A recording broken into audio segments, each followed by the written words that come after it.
শ্রদ্ধা জ্ঞাপন করছি। যারা অসুস্থ আছেন তাদের দ্রুত রোগ মুক্তি কামনা করছি। আপনারা অনেকেই আমাকে ফোনে অভিনন্দন জানিয়েছিলেন, সেই জন্য আমি আন্তরিকভাবে কৃতজ্ঞ এবং আপনাদেরকে আবারও ধন্যবাদ জানাচ্ছি। এটা সম্ভব হয়েছিল রাজবাড়ী জেলার জনগণ এবং আপনারা যারা আছেন সবাই এই আমাদের প্রশাসনের সাথে ছিলেন। এটার কৃতিত্ব সম্পূর্ণ আপনাদের, রাজবাড়ীর জনগণের। জেলার নতুন পুলিশ সুপার হিসেবে আমার প্রথম এবং প্রধান দায়িত্ব হবে যে কোনো মূল্যে এই জেলার আইন শৃঙ্খলা পরিস্থিতি স্বাভাবিক রাখা, প্রত্যেকের ব্যক্তি নিরাপত্তা এবং জানমালের নিরাপত্তা নিশ্চিত করা,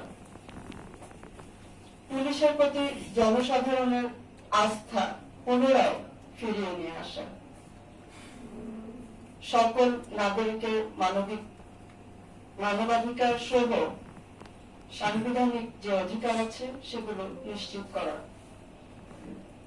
জনগণকে অযথা হয়রানি এবং মিথ্যা মামলা থেকে মুক্তি দেয়া।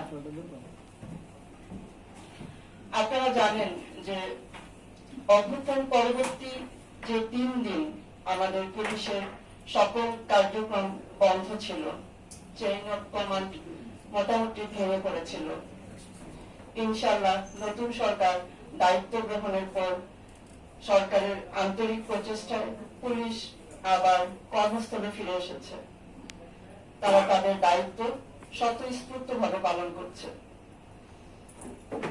ছাত্র জনতার রক্তে ভেজা এই নতুন বাংলাদেশ আমরা যেটা পেয়েছি, সেই স্বাধীন বাংলাদেশের স্বাধীনতাকে সমুন্নত রাখার দায়িত্ব আমাদের প্রত্যেকের, আমাদের সকলের। ছাত্র জনতার বৃহত্তম অভ্যুত্থানের মাধ্যমে অর্জিত নতুন এই দেশকে বৈষম্যহীন, শোষণহীন, কল্যাণময় এবং মানবিক রাষ্ট্র হিসেবে গড়ে তোলার লক্ষ্যে আমরা সকলে কাজ করে যাব। আপনারা আমাদের পাশে থাকবেন। আমি অত্যন্ত সাধারণ ঘরের মেয়ে, গ্রাম থেকে উঠে এসেছি। আমার রক্তে মিশে আছে মাটির গন্ধ। তাই প্রজাতন্ত্রের কর্মচারী হয়ে জনগণের সেবক হিসেবে আপনাদের রাজবাড়ী জেলায় দায়িত্ব পালন করে যেতে চাই। আপনারা আমার পাশে থাকবেন। আল্লাহ আমাদের সহায় হন। আমার জন্য দোয়া করবেন। আল্লাহ হাফেজ। প্রশ্ন নাই, আমার স্যার আপনার কাছে দুটি বিষয়ে চাওয়ার আছে। সেটি হলো স্যার, আমরা যারা সংবাদকর্মী আছি